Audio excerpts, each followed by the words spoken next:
اگر کوئی شخص ہم سے دعا کے لیے کہے تو ہمیں کیا کرنا چاہیے؟ جب کوئی شخص آپ سے دعا کے لیے کہے تو ایک چیز پر غور کر لیں کہ آپ نے اس کو یہ امپریشن کہاں سے دیا ہے کہ وہ آپ کو دعا کے لیے کہے۔ اتنی بڑی ذمہ داری آپ نے اپنے ذمے کیسے لگا لی؟ کہیں اس میں بناوٹ تو نہیں؟ کہیں اس میں کچھ نقل تو نہیں آ گئی؟ مقصد یہ ہے کہ کہیں آپ نے اپنے بارے میں کوئی ایسا امپریشن تو کریٹ نہیں کر دیا کہ آپ دعا کرنے والے ہیں، کیونکہ جو شخص دعا کے لیے کہہ رہا ہے اس کو آپ پر یہ اعتماد کیسے ہوا کہ وہ آپ کو دعا کے لیے کہے؟ کہیں آپ نے اپنے آپ کو غلطی سے نیک تو مشہور نہیں کر دیا؟ اس کو کہاں سے مشاہدہ ہو گیا؟ دو طرح کے آدمی ہوتے ہیں دعا کے لیے کہنے والے۔ ایک وہ شخص ہوتا ہے کہ جس کو اشارہ ہو گیا کہ تیرے مسئلے کا حل فلاں شخص کے پاس ہے، یا پھر یہ کہ وہ شخص دعا کرے تو تیرا مسئلہ حل ہو جائے گا۔ اشارہ غائبانہ طور پر بھی ہو سکتا ہے، خواب کے ذریعے بھی ہو سکتا ہے۔ اس سلسلے میں ایک کہانی سن لو۔ ایک آدمی درویش تھا۔ اس کا ایک دوست تھا جو شادی شدہ تھا۔ دوست سفر پر جانے لگا تو اس نے سوچا میں سفر پر جا رہا ہوں، اپنی بیوی کو میں کہاں بھیجوں؟ اس نے سوچا فلاں درویش میرے دوست ہیں، ان کی امان میں چھوڑ جاتا ہوں، اس طرح میں باہر کا سفر کر کے واپس آ جاؤں گا۔ صوفی صاحب نے اس عورت سے کہا کہ تو زنان خانے میں چلی جا۔ اس طرح وہ شخص سفر پر چلا گیا۔ وہ عورت زنان خانے میں رہنے لگی اور صوفی اپنی عبادت گاہ میں رہا۔ اس نے ایک دن پانی مانگا۔ اس کی اپنی بیوی کی بجائے اس مہمان خاتون نے اس کو پانی کا گلاس پیش کیا۔ اب صوفی نے اس کا ہاتھ دیکھا، ہاتھ کے حوالے سے ذہنی طور پہ کوئی تصویر بنائی۔ لکھنے والے لکھتے ہیں یا کہنے والے کہتے ہیں کہ اس کا تقویٰ اور تصوف کا سارا قلعہ جو تھا وہ ٹوٹ گیا، اس طرح کہ وہ محروم ہو گیا۔ اب وہ چلانے لگ گیا کہ یہ کیا ہو گیا۔ اس وقت تو سمجھ نہیں آئی کہ یہ سب کیا ہو گیا ہے، آخر کیا واقعہ ہو گیا ہے۔ وہ بے تاب ہو گیا کہ جگنو اڑ گئے، پرندے اڑ گئے، خیال چلا گیا اور تصور خالی ہو گیا۔ خیال کی نعمت سے خالی ہو جانے کے بعد انسان کو سمجھ آتی ہے کہ اس نے کیا کھو دیا ہے۔ اگر میزبان کے پاس کھانا ختم ہو جائے تو سب سے برا آدمی کون ہے؟ مہمان، کیونکہ اب میزبان اسے اوائڈ کرے گا۔ جس آدمی کے پاس کھانا ختم ہو جائے وہ مہمان کو پسند نہیں کرے گا۔ جس کے پاس بات ختم ہو جائے وہ سامع کو پسند نہیں کرے گا۔ جس کے پاس جو چیز ختم ہو جائے وہ اس کے حاصل کرنے والوں کو پسند نہیں کرے گا۔ یہ اصول کی بات ہے۔ دکان ختم ہو گئی تو اب گاہک کو کیا کرنا ہے؟ گاہک تو پھر مصیبت ہے۔ اس صوفی درویش نے محسوس کیا کہ اس کا تصوف کمزور ہو گیا ہے، پھر وہ وہاں سے پریشان ہو کر نکلا۔ اس چیز کی تلاش میں جو کھو گئی تھی، ضائع ہو گئی تھی۔ جہاں بھی گیا کسی نے اس کو تسلی بخش جواب نہیں دیا۔ ایک مجذوب درویش اسے ملا۔ اس نے کہا بات یہ ہے کہ آپ کوئی چیز ضائع کر بیٹھے ہیں۔ کہنے لگا کہ میں بہت کچھ ضائع کر بیٹھا ہوں۔ اس نے کہا تمہارا علاج جو ہے فلاں آدمی کے پاس ہے، اگر وہ دعا کرے تو تیرا مسئلہ حل ہو سکتا ہے۔ وہ اس آدمی کے پاس گیا۔ آگے جا کے اس نے کوئی اور ہی منظر دیکھا۔ وہاں دیکھا کہ ایک مجذوب قسم کا آدمی بیٹھا ہے۔ اس کے پاس ایک چھوٹا سا خوبصورت لڑکا ہے۔ وہ اس بچے سے پیار کرتا ہے اور اس کے پاس شراب کا پیالہ رکھا ہوا ہے۔ وہ بچے کو شراب پلاتا ہے، خود بھی شراب پیتا ہے اور اس سے پیار کرتا ہے اور بوسہ بھی دیتا ہے۔ وہ یہ منظر دیکھ کے حیران رہ گیا۔ صوفی نے سوچا یہاں سے واپس چلو کیونکہ یہ وہ آدمی نہیں ہو سکتا۔ تب اس آدمی نے صوفی کو آواز دی کہ بابا کدھر جا رہا ہے؟ اس نے کہا میں آیا تھا کسی کام سے، لیکن لگتا ہے میں غلط جگہ پر آ گیا ہوں۔ اس نے کہا تو غلط جگہ پہ نہیں بلکہ صحیح جگہ پر آ گیا ہے۔ میں تیرے لیے دعا کرتا ہوں، تیرا مسئلہ حل ہو جائے گا۔ اس بزرگ نے دعا کی اور مسئلہ حل ہو گیا۔ صوفی کو اپنا کانٹیکٹ واپس مل گیا۔ صوفی صاحب نے کہا اب ایک اور سوال پیدا ہو گیا ہے۔ سوال اب یہ پیدا ہو گیا ہے کہ یہ کیا ہے؟ جب آپ نے میرا اتنا بڑا مسئلہ حل کر دیا تو محسن ہونے کی حیثیت سے یہ بتائیے کہ یہ کیا ہے جو آپ کر رہے ہیں؟ یہ کیا ہے جو آپ نے میرے ساتھ کر دیا؟ وہ کیا ہے؟ انہوں نے کہا کہ بڑی آسان سی بات ہے۔ بات یہ ہے کہ یہ ہے میرا بیٹا اور یہ ہے شربت۔ بچے سے پیار کرتا ہوں کہ میرا بیٹا ہے اور شربت پی رہا ہوں کہ یہ میری خوراک ہے۔ اس نے کہا یہ سب ایسا کیوں ہے؟ دیکھنے میں تو ایسا لگتا ہے جیسے شراب پی رہے ہیں، اصل میں یہ کیا واقعہ ہے؟ اس نے کہا میں نے یہ سب اس لیے رکھا ہوا ہے کہ کوئی آدمی جاتے ہوئے اپنی بیوی میرے پاس نہ رکھ جائے۔ تو یہ ہیں دعا کے راز۔ اگر آپ نے ویسے ہی مشہور کر رکھا ہے کہ میں صاحب دعا ہوں تو پھر آپ کو توبہ کرنی چاہیے۔ ایسی مشہوری نہیں کرنی چاہیے کہ لوگ کہیں کہ ہمارے لیے دعا کرو۔ اگر جنرلی آپ کو یہ محسوس ہوتا ہے کہ کسی نے دعا کے لیے کہا ہے تو دعا کر دو۔ صرف فرض کے طور پہ کہا ہے تو فرضی طور پر دعا کر دو۔ اس نے بائی دا وے کہا ہے تو اس کے لیے بائی دا وے دعا کر دو۔ جتنا اس شخص کو آپ پر اعتماد ہے وہ اعتماد دراصل آپ نے کریٹ کیا ہے۔ مثلا یہ کہ ہم تو عاجز ہیں، ہم کیا کر سکتے ہیں۔ اب یہ شخص اپنا امپریشن دوسرے پر کریٹ کر رہا ہے۔ امپریشن اگر کریٹ کیا ہے تو کبھی غلط نہ کرنا، اس کے لیے آپ کی گرفت ہوگی۔ اب سوال یہ ہے کہ کوئی ہم سے دعا کے لیے کہے تو ہم کیا کریں؟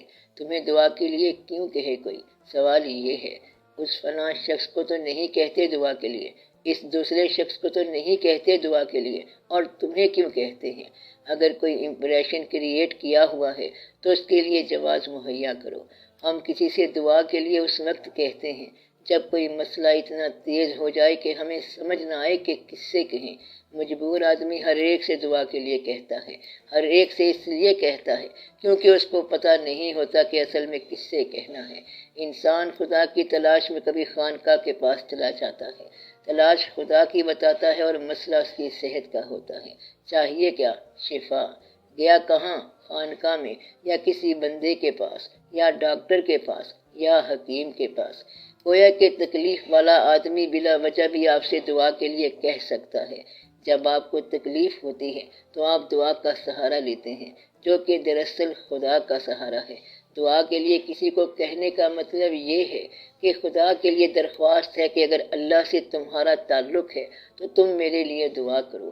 کسی سے دعا کے لیے کہنا اچھی بات ہے، لیکن دعا کو مشہور ہونے کے لیے جواز چاہیے۔ یہ میری وارننگ ہے کہ ایسا نہ ہو کہ تم مشہور کر دو کہ تم دعا کرتے ہو۔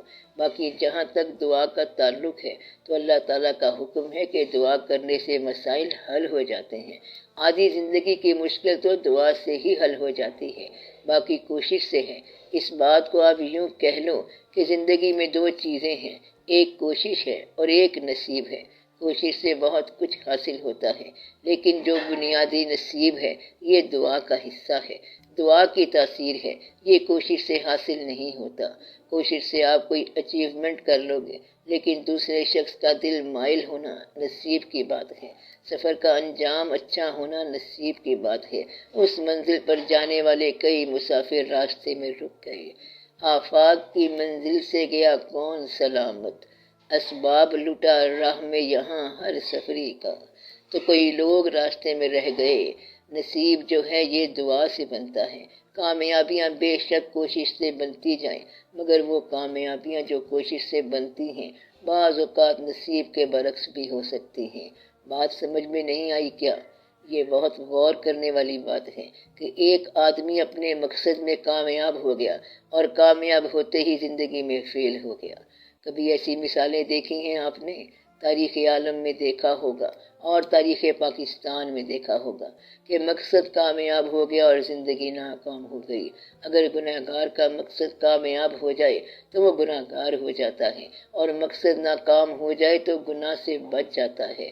چور کا منصوبہ کامیاب ہو جائے تو چور، لیکن وہ زندگی میں فیل ہو جاتا ہے۔ مقصد یہ ہے کہ ہر برائی اگر اچیومنٹ میں کامیاب ہو جائے تو وہ اپنے اصل مدعا میں فیل ہو جاتی ہے۔ لہذا ضروری نہیں کہ ہر کامیابی اصل کامیابی ہو۔ اگر مقصد برا ہو تو کامیابی بہت بری چیز ہے، اگر مقصد اچھا ہے تو ناکامی بھی بہتر ہے۔ مدعا یہ ہے کہ مقصد کا انتخاب نہ ہو تو پھر کامیابی اور ناکامی دونوں میننگ لیس ہیں۔ دعا کے ذریعے آپ مقصد کے انتخاب میں کامیاب ہو جاتے ہیں تو اس بات کی دعا کرنی چاہیے کہ یا اللہ مجھے مقصد کا انتخاب کرنے میں آسانی فرما، یا یہ دعا کرنی چاہیے کہ یا اللہ مجھے کوئی صاحب دعا ملا۔ اللہ تعالیٰ نے قرآن پاک میں ساری باتیں دعا کے ذریعے بتائی ہیں کہ یہ دعا کیا کرو، مجھ سے یہ چیز مانگا کرو، اسے خوشی ہوتی ہے۔ فرماتا ہے کہ مجھے یہ کہا کرو کہ اہدنا الصراط المستقیم، اے اللہ ہمیں سیدھا راستہ دکھا، صراط الذین انعمت علیہم، ان لوگوں کا راستہ جن پر تیرا انعام ہوا۔ ساتھ ہی ساتھ یہ بتا دیا کہ یہ راہ ان انسانوں کی راہ ہے جن پر اللہ کا انعام ہوا۔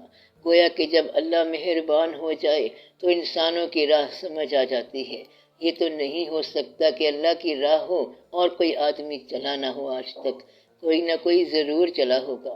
ان لوگوں کے نقوشے پا دیکھو جو اللہ کی راہ پر چلے ہیں، ان لوگوں کو دیکھو جو اللہ کی راہ پر چل رہے ہیں۔ اگر ان لوگوں کے ساتھ تعلق نہیں ہے تو آپ یہ سمجھ لو کہ اللہ کے راستے کے ساتھ تعلق نہیں ہے۔ یہ جو کہنا ہے کہ اللہ کو کہ سیدھی راہ دکھا، اصل میں اس کا راستہ دیکھنے والی بات ہے۔ سب سے زیادہ کامیاب راہ بلکہ ایک ہی راہ ہے اللہ کی، اور وہ ہے وہ راستہ جو اللہ کے محبوب صلی اللہ علیہ وسلم کی طرف سے، وہی راستہ صحیح ہے، باقی سب راہیں غلط ہیں۔ زندگی میں آپ جو کامیابی حاصل کر رہے ہو یہ میننگ لیس ہو سکتی ہے، شہرت حاصل کرتے ہو یہ دھوکہ دے سکتی ہے، دولت حاصل کرتے ہو یہ نقصان دے سکتی ہے۔ راستہ وہی ہے جو اللہ تعالیٰ کے محبوب صلی اللہ علیہ وسلم کی طرف لے جائے، اور اس راہ پر چلنے والے جب آپ صلی اللہ علیہ وسلم کے ساتھ چلیں گے تو صرف وہی راستہ صحیح ہوگا، ورنہ راستہ نہیں ملے گا۔ کہیں ایسا نہ بننا کہ شہرت کے لیے آپ اپنے آپ کو اور حقیقت کو زخمی کر لو۔ دولت اور شہرت کے علاوہ ایک تیسری چیز بھی ہو سکتی ہے، تیسری چیز جو ہے اسے کہتے ہیں لذت وجود۔ تو اب تین چیزیں ہو گئیں، یعنی دولت، شہرت اور لذت وجود نفس۔ ان تینوں میں اگر احتیاط کی جائے اور ان تینوں کو اگر کلمہ پڑھا دیا جائے تو سمجھو کہ آپ کا راستہ آسان ہو گیا۔ یہی تین مقامات ہیں جہاں سے آپ کو خطرہ ہے، اور چوتھا مقام ہی کوئی نہیں۔ شہرت حاصل کرنے کے خیال کی اصلاح کرو، دولت حاصل کرنے کی تیز رفتاریوں کو دھیما کرو، اور اپنی لذت وجود کی جو خواہشات ہیں ان کو ٹھیک کرو۔ یہ تین کام آپ کر لو تو آپ کی زندگی کامیاب ہو جائے گی۔ یہ تینوں کام جو ہیں اکثر ان میں مشکل ہو جاتی ہے انسان کو، اور وہ تینوں ہی سے نقصان اٹھاتا ہے، اور پھر انسان ایسے ہوتا ہے جیسے زخمی پرندہ، نہ وہ اڑنے کے قابل اور نہ واپس جانے کے قابل، تو وہ نہ شکار کے کام آیا اور نہ شکاری کے کام آیا۔ اس لیے یہ دیکھنا چاہیے کہ آپ کیا کر رہے ہیں۔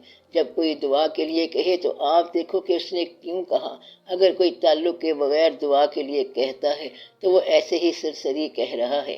آپ بھی کہہ دیں کہ اچھا میں دعا کر دوں گا، دعا بھی کر دو کہ یا اللہ بہتری فرما۔ کچھ لوگوں نے ایسا بھی کہا کہ یا اللہ یہ آدمی مجھے نیک سمجھتا ہے اور دعا کے لیے کہتا ہے تو مجھ کو سچ مچ کا نیک بنا دے۔ ایک تو یہ مقام ہے، پھر اس کے لیے دعا کرو۔